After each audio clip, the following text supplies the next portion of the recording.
Going on, everybody? This is Rajeen Cherry, and this is Real Topics, Real Discussions. Basically, what we do here is we crack open the Word of the Most High. We learn, we believe, and we do. Very simple. We learn, we believe, and we do. How do we do that? We simply believe what the Most High said. Period. And I apologize, I'm a little under the weather, but nevertheless, I press through, so if I cough, who cares? If I gotta drink a little water because my voice gets dry, who cares? Just like right now. Let's get it. All right. Once again, welcome everybody to wherever you are from around the world. Thank you for lending me a few of your moments throughout your day, your night, your evening, or whatever. So let's go ahead and hop right into this. Deuteronomy chapter 17, verse 6. It says, out of the mouth of two witnesses or three witnesses shall he that is worthy of death be put to death. But at the mouth of one witness he shall not be put to death. So what is he saying right here? Basically what he's trying to tell you is that if one person come and say something, ain't enough.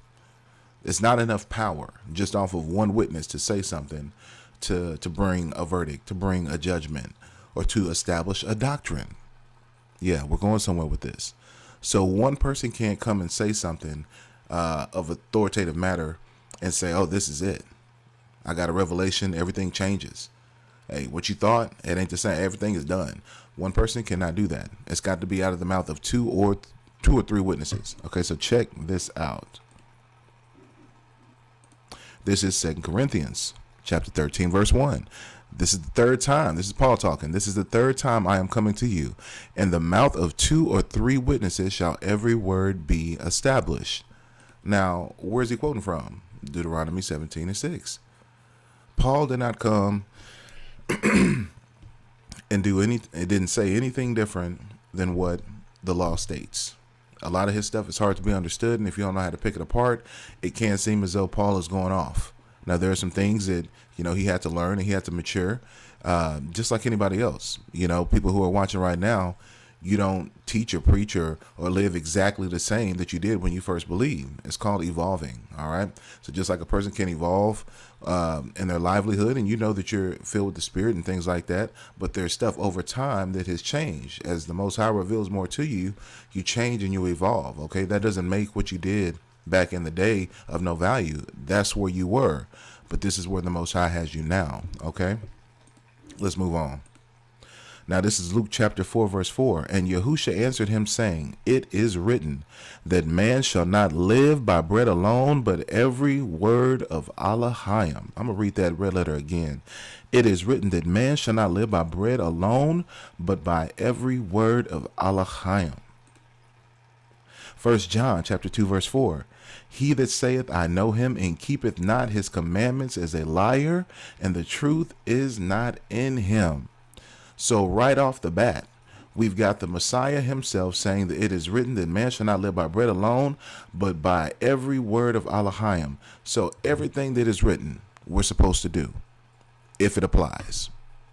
Everything. We can't do sacrifices. Why? Because there's no temple. We don't go to a high priest because the Messiah is our high priest. If you don't have a farm, guess what? The laws of farming don't apply to you. If you're not married, the law of marriage don't apply to you. You see what I'm saying? You apply to your life the things that apply. It's very simple, okay?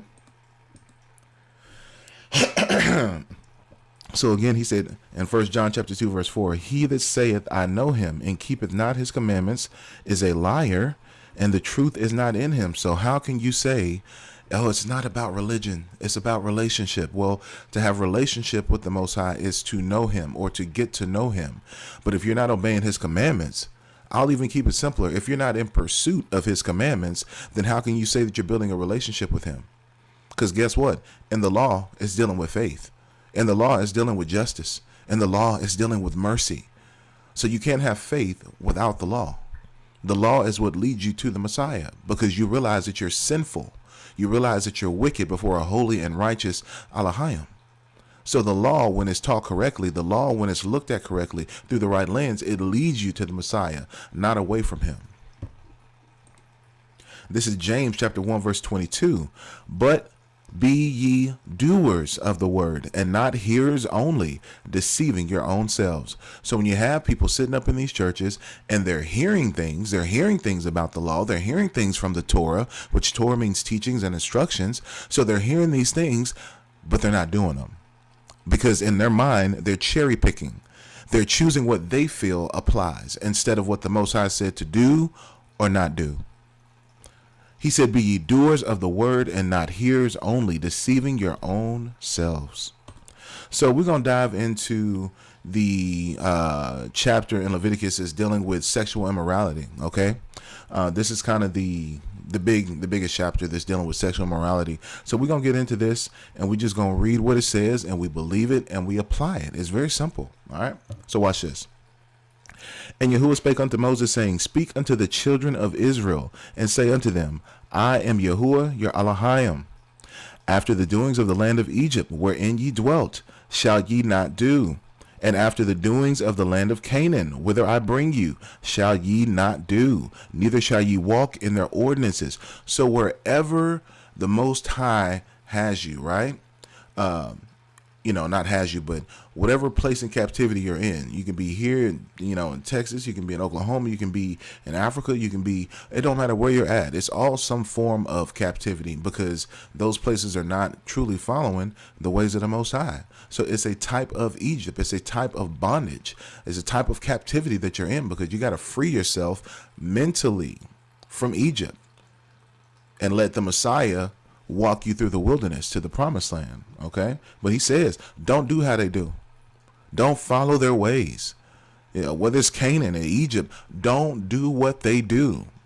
He wants us to do what he commanded us to do. He said, ye shall do my judgments and keep my ordinances to walk therein. I am Yahuah, your Elohim. So in other words, if you don't do what he said, he's not your Elohim. He's not your power source. He's not the one who's ruling over you. If you don't do what he said, then he's not your master. It's very simple. Verse 5. Ye shall therefore keep my statutes and my judgments, which if a man do, he shall live in them. I am Yahuah. None of you shall approach to any that is near of kin to him to uncover their nakedness. I am Yahuah. So in other words, don't get with your first cousin. First, second, third cousin. Like, you're not supposed to be doing this, but we'll just keep it simple. Your first cousins. It says you're near of kin. Verse 7, the nakedness of thy father or the nakedness of thy mother shalt thou not uncover. She is thy mother. Thou shalt not uncover her nakedness. This is very clear. The nakedness of thy father's wife shalt thou not uncover. It is my father's nakedness. So the previous verse is dealing with the person's actual mother. This verse is dealing with if the father had more than one wife but it's not his direct mom, like she didn't birth him, but it's one of the dad's wives. He can't get with her. He can't uncover her nakedness. You see what I'm saying? Because that's the father's nakedness, because that's his wife. So if a man has two wives and one is my mother, obviously, you don't want to uncover her nakedness, but also the other wife that my dad may have. You don't uncover her nakedness as well. So once again, it says, the nakedness of thy father's wife shalt thou not uncover. It is thy father's nakedness. The nakedness of thy sister, the daughter of thy father or daughter of thy mother, whether she is born at home or born abroad, even their nakedness shalt thou not uncover. The nakedness of thy son's daughter, or of thy daughter's daughter, even their nakedness thou shalt not uncover, for theirs is thine own nakedness. Verse 11, the nakedness of thy father's wife's daughter, begotten of thy father, she is thy sister. Thou shalt not uncover her nakedness. So let's say your dad has another wife outside of your mother and has a daughter by her. You can't get with her. That makes sense? I have my own mother, right? My mom and my dad. My dad has another wife. He has a daughter by that other wife. I can't get with that daughter. That's what he's saying. Verse 12, thou shalt not uncover the nakedness of thy father's sister. She is thy father's near kinswoman. Thou shalt not uncover the nakedness of thy mother's sister, for she is thy mother's near kinsman. So ain't no way you can go about this. But like, oh, your mama's so fine. Let me go with your sister. No, keep it far. Thou shalt not, verse 14, thou shalt not uncover the nakedness of thy father's brother. Thou shalt not approach to his wife. She is thine aunt. So leave your aunties alone too. Verse 15, thou shalt not uncover the nakedness of thy daughter-in-law. She is thy son's wife. Thou shalt not uncover her nakedness. Thou shalt not uncover the nakedness of thy brother's wife. It is thy brother's nakedness. Thou shalt not uncover the nakedness of a woman and her daughter. Neither shalt thou take her son's daughter or her daughter's daughter to uncover her nakedness, for they are her near kinswoman. It is wickedness. I mean, how more clear does it get? It's straight wicked. Verse 18, neither shalt thou take a wife to her sister to vex her, to uncover her nakedness beside the other in her lifetime. Also, thou shalt not approach unto a woman to uncover her nakedness as long as she is put apart for her uncleanness. So when a woman is unclean because of the monthly visitation from Aunt Flo that happens, you are not supposed to be dealing with her in a intimate manner. I'll read that again. Also, thou shalt not approach unto a woman to uncover her nakedness as long as she is put apart for her uncleanness. Moreover, thou shalt not lie carnally with thy neighbor's wife to defile thyself with her. So in other words, do not have intercourse with your neighbor's wife. And thou shalt not let any of thy seed pass through the fire to Molech. Neither shalt thou profane the name of thy Elohim. I am Yahuah. Thou shalt not lie with mankind as with womankind. It is an abomination.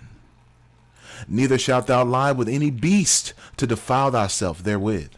Neither shall any woman stand before a beast to lie down thereto. It is confusion. Defile not yourselves in any of these things, for in all these the nations are defiled, which I cast out before you.